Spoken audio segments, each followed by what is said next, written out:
পৃথিবীর মানচিত্রে এমন একটি দেশ আছে যার আয়তন বিশাল, অথচ মানুষ সেখানে নেই বললেই চলে।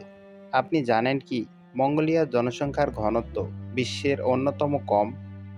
আক্ষরিক অর্থে দেশটির ৯৯% এলাকা ফাঁকা পড়ে আছে। কিন্তু কেন? চলুন আজকের এই ভিডিওতে আমরা জানব কেন মঙ্গোলিয়া এত বিশাল হওয়া সত্ত্বেও প্রায় জনশূন্য। মঙ্গোলিয়া হল পূর্ব এশিয়ার একটি স্থলবেষ্টিত দেশ। উত্তরে রাশিয়া আর দক্ষিণ পূর্ব ও পশ্চিমে চীন দ্বারা বেষ্টিত।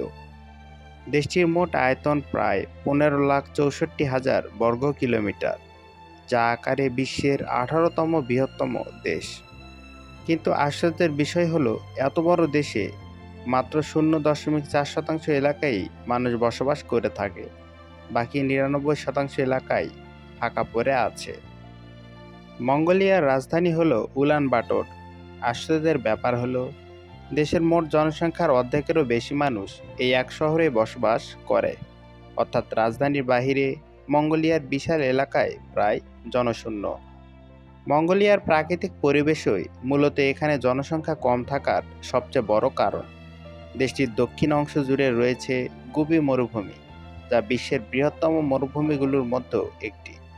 এখানে নেই সবুজ বনানী, নেই পর্যাপ্ত পানি এবং নেই উর্বর কৃষিজমিও।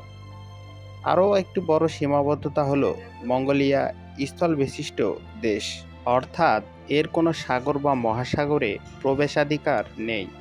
দেশটির সবচেয়ে কাছের সমুদ্র হলো প্যাসিফিক ওশান, যা রাজধানী উলানবাটর থেকে প্রায় ৮০০ কিলোমিটার দূরে অবস্থিত। এজন্য মঙ্গোলিয়ার আন্তর্জাতিক বাণিজ্য পুরোপুরি নির্ভরশীল চীন ও রাশিয়ার উপর। সমুদ্রপথের সুবিধা না থাকায় এখানে শিল্প ও নগর উন্নয়ন খুবই ধীর গতিতে ঘটে। অন্যদিকে উত্তরে রয়েছে সাইবেরিয়ান টুন্ড্রা ও বরফাচ্ছন্ন পাহাড়। শীতকালে এখানে তাপমাত্রা নেমে যায় -৪০ ডিগ্রিতে। মানুষ তো দূরের কথা, পশু পাখির জন্যও টিকে থাকা কষ্টকর হয়ে যায়। এই অস্বাভাবিক পরিবেশ ও সমুদ্রপথের অভাবেই এখানে জনবসতি গড়ে ওঠা সম্ভব হয়ে ওঠেনি। তবুও মঙ্গোলিয়া আজ এক রহস্যময় এবং আকর্ষণীয় দেশ। রাজধানী উলানবাটর ধীরে ধীরে আধুনিক হচ্ছে। আজকে এই পর্যন্তই। যদি আমাদের ভিডিওটি ভালো লাগে, লাইক করবেন এবং এরকম আরও সুন্দর সুন্দর ভিডিও পেতে আমাদের চ্যানেলটিকে সাবস্ক্রাইব করে আমাদের পাশে থাকবেন। ধন্যবাদ।